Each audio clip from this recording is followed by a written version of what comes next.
Good morning everyone and welcome sa atong programa ang Buhing Kamatuoran 101. And today atong pagahisgutan mahitungod sa kining gitawag og healing. And we're not going to talk about miracles. We're not going to talk about or to perform any things as like sa ginahimo sa uban, but we're talking about inside healing, character healing. And let me ask this question first sa ato. Kumusta ang imuhang kinabuhi karon? Sometimes we answer directly, I'm okay, but deep inside are not. So, daw hipokrito lang tano, pero diin di ay kay may problema di ay inside. But ato kining lantawon karon, we will give some important matters directly sa pulong sa Ginoong Dios. We will try to learn from it. And if you are here, nakatuto ka karon nga diin may problem ka sa imuha nga sulod, and labi na sa imuha character, please stay put hantod mahuman kini nga short the video. Ingon diri sa Colossians chapter 3 verse 12 down to verse 15. Actually, down to verse 17 ang atong pagtuon karon nga bundag sa mbo nga panahon. Put on therefore, as the elect of God, holy and beloved, bowels of mercies, kindness, humbleness of mind, meekness, long-suffering, forbearing one another, and forgiving one another. If any man have a quarrel against any, even as Christ forgave you, so also do ye. And ingon din po sa pagyud sa pulong sa Ginoong Dios. And above all these things, put on charity, which is the bond of perfectness. And let the peace of God rule in your hearts, to which also ye are called in one body, and be thankful. In verse 16, let the word of Christ dwell in you richly, in all wisdom, teaching and admonishing one another in psalms and hymns and spiritual songs, singing with grace in your hearts to the Lord. In whatsoever ye do, in word or deed, do all in the name of the Lord Jesus Christ, giving thanks to God and the Father by Him. Now, hinauta nga kini magapahinumdum ka nato karon. Unsa gyud kita ka malinawon deeply?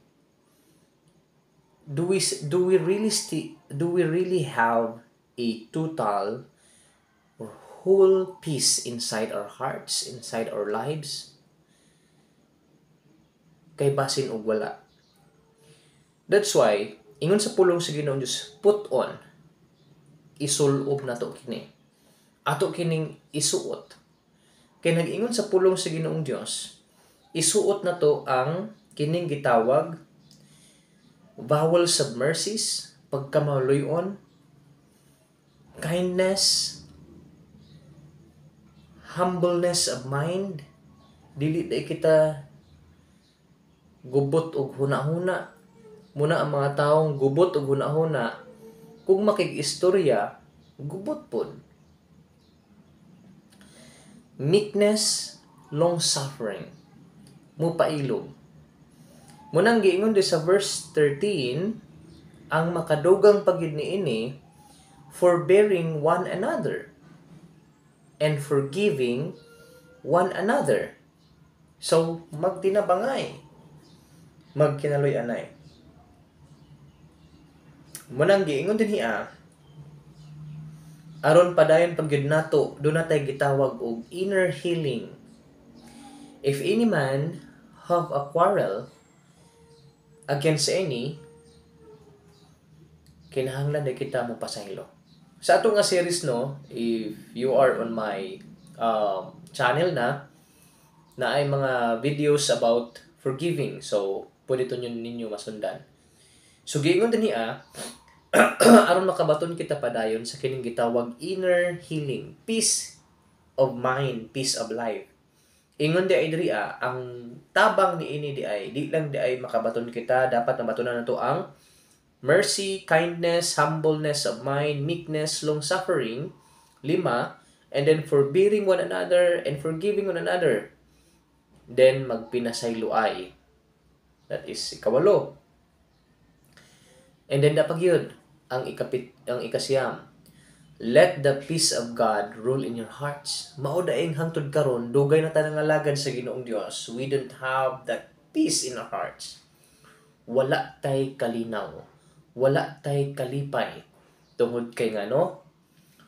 Yes, pwede na atay mercies, bowels of mercies, kindness, na atay long suffering, meekness, peace of humbleness of mind, gatinabangay kita. But the only thing that God require, not just only those things atong gisgutahan, but the peace of God nga mag-rule sa atong kasing-kasing, because we are called to peace. We are not a troublemaker. So, ang pagka-troublemaker iya na ni Satan, di na iya sa Ginoo. So, kinahanglan nga atong masabtan nga diin ang kining giingon dinhi adi ay kay kung wala tay kalinaw, mo reflect na sa atong kinabuhi, mo reflect na sa atong pagkinabuhi daily. Ingon din sa pulong sa Ginoo, no? Above all, put on charity, which is the band of perfectness. Paghigugma. Isipon nimo sa nga igsuon. Kung naa say nasadaan, naa kay nakaaway, naamoy mga lantugi, past years, kalimti na to. Ayaw na to idig, balik. Ayaw na to hisguti kung pwede. Kay dili na siya makatabang sa atong mga hearer. Imbis nga wala sila idea about that, magka-idea na hinuon sila. Munang wala ka-peace. And in order nga dunay tay healing, deep healing sa itong kasi kinabuhi, please, giingon din let. Munang moingon kog please, tungod kay, it is imperative. Gisgutan din sa pulong sa Ginoong Dios. Let. It is, we're using the King James. Let the word of Christ dwell in you richly, in all wisdom, teaching and admonishing one another.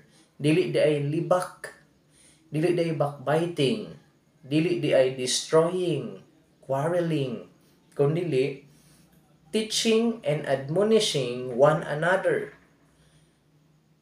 It is all about the Word of God, with psalms and hymns and spiritual songs. Mao ay, you know what ang problem? Dili, kung wala kitay inner healing, wala kitay right worshiping. Dili kita ka-worship og tarong. Munang dili kita walay grace ang atong singing in our hearts to the Lord. Tungod kay walay inner healing.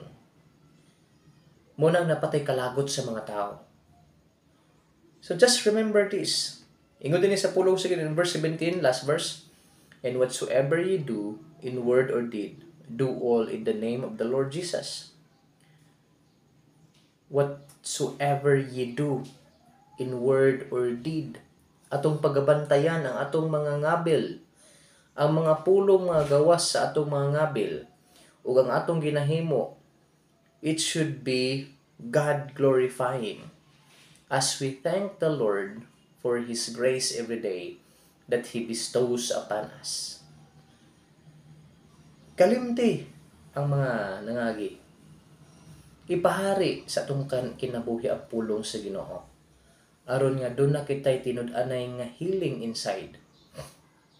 According sa mga psychologists and psychiatrists, usa sa mga makapapukaw, makapakomplicate sa atong mga sakit-sakit tungod kay deep in our hearts na atay ginahambin nga mga sala ug mga pagdumot. Wala tay tinanay nga peace. Dili na siya kung naa kay na ikaligot-got diha, delikado na, dili na matambalan og doktor. Mudaot na, di na katulog, di katulog ni ana ug uban pa. So muna nga let the Word of God, let charity dwell in us. Hinauta nga ang pulong sa Ginoong Dios. Hinumdumi lang ni. Kung makalimot ka ni ini, naalang ni diri sa pulong sa Ginoong Dios in Colossians chapter 3 verse 12 down to verse 17. Pwede mo ni ma-memorize aron makatabang sa imo so that you can have inner peace, inner healing. God bless you. And thank you so much.